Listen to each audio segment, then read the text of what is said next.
चुनाव वाले साल में कांग्रेस और बीजेपी के साथ ही सभी दलों की नज़र बिहार पर है। कोशिश है वोट बैंक को साधने की। पीएम मोदी के एक बिहार दौरे के बाद अब दूसरे बिहार दौरे से पहले राहुल गांधी पहुंचे नालंदा और गया जी।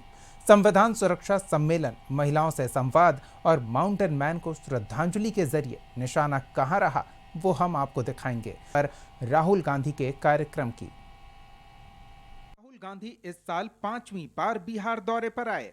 राहुल का ये दौरा हुआ पीएम मोदी के पटना में रोड शो के बाद और सीवान में 20 जून को होने वाली सभा के पहले।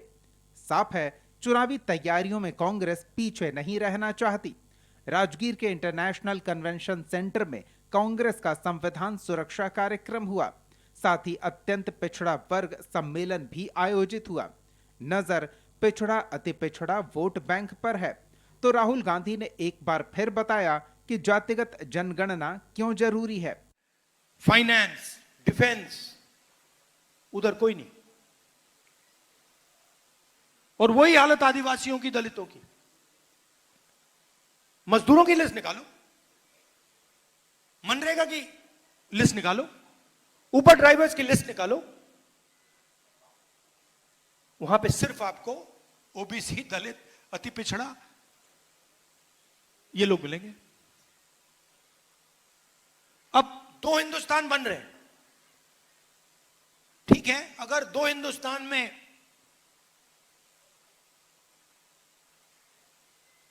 %50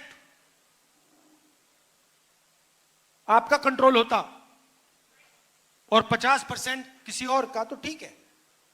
मगर आपकी आबादी 90% है और आपका कंट्रोल 5% भी नहीं है।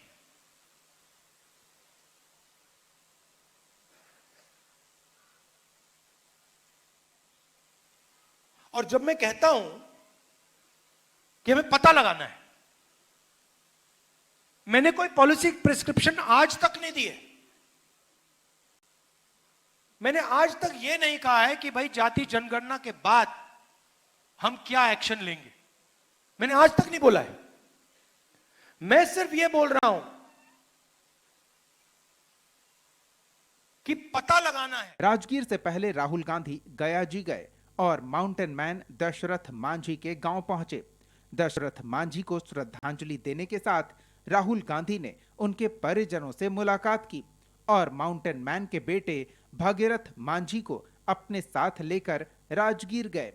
राहुल का गहलौर गांव जाना भी नीतीश कुमार के वोट बैंक पर चोट करने की रणनीति से ही जोड़कर देखा जा रहा है।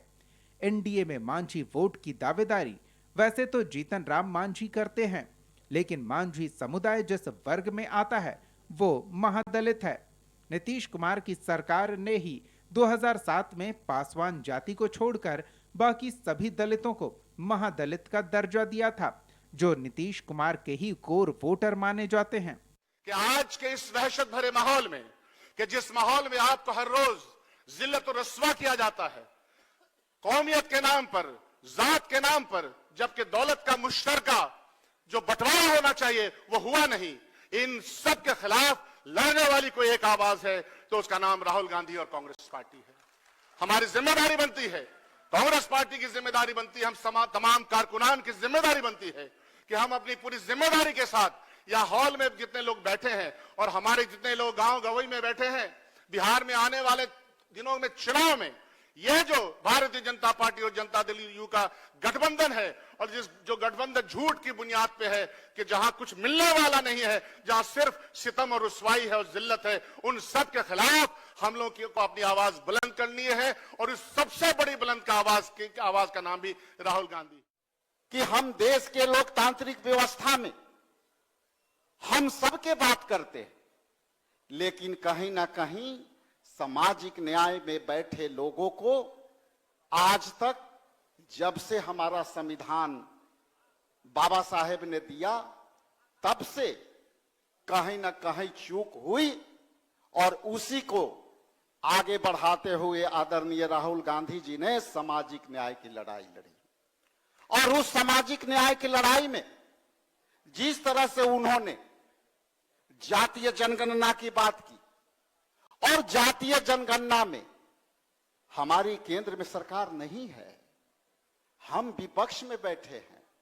हमारे आदरणीय राहुल गांधी जी विपक्ष के नेता हैं और उन्होंने जिस तरह से अपने सीने ठोक करके कहा था बजट सत्र में कि हम दलित, पिछड़ा, अति पिछड़ों के लिए जातीय जनगणना करा करके रहूंगा, और आज केंद्र सरकार ने उस जातीय जनगणना को मानने के लिए बाध्य कर दिया। ये सारी कवायद विधानसभा चुनाव की तैयारी को लेकर चल रही है, तो समझते हैं कि समीकरण क्या है। गयाजी में विधानसभा की 10 सीट है। 2020 के विधानसभा चुनाव में गयाजी में मुकाबला बराबरी का रहा था।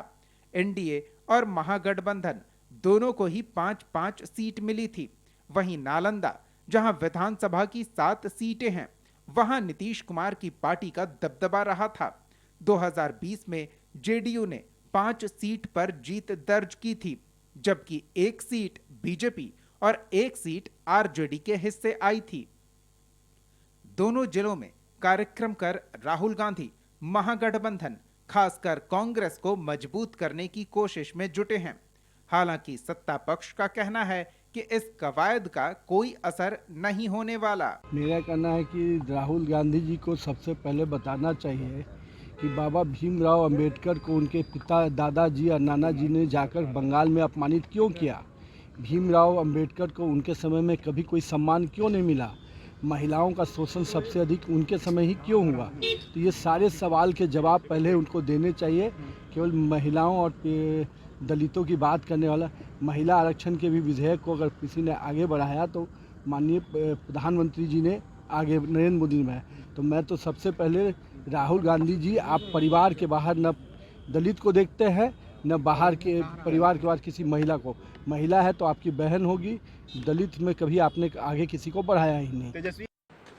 पिछड़े, अति पिछड़े, अल्पसंख्यक समुदाय के लोगों और जो आर्थिक दृष्टि से पिछड़े सवर्ण हैं, उनके लिए विकास की धारा बहाने वाले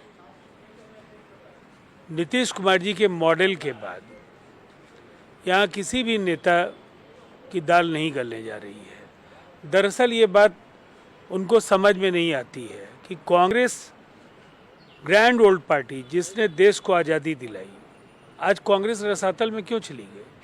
राहुल जी जवाब दे हैं। महागठबंधन में रहते हुए भी कांग्रेस बिहार में लगातार अकेले कार्यक्रम कर रही है और राहुल गांधी का भी बिहार पर फोकस है। बिहार में प्रदेश अध्यक्ष बदलना हो या प्रदेश प्रभारी, संगठन के मोर्चे पर भी सक्रियता दिखी। पहले राहुल गांधी के करीबी कृष्णा अल्लावरू को प्रदेश प्रभारी बनाया गया और फिर लालू यादव के करीबी अखिलेश प्रसाद सिंह को प्रदेश अध्यक्ष पद से हटाकर राजेश राम को कमान सौंपी गई। और इसके साथ ही इस साल मार्च को छोड़कर राहुल हर महीने बिहार आते रहे। इन कवायदों का असर क्या होता है, ये अभी देखना बाकी है। ब्यूरो रिपोर्ट, कशिश न्यूज। एक छोटा सा ब्रेक, जल्द लौटते हैं।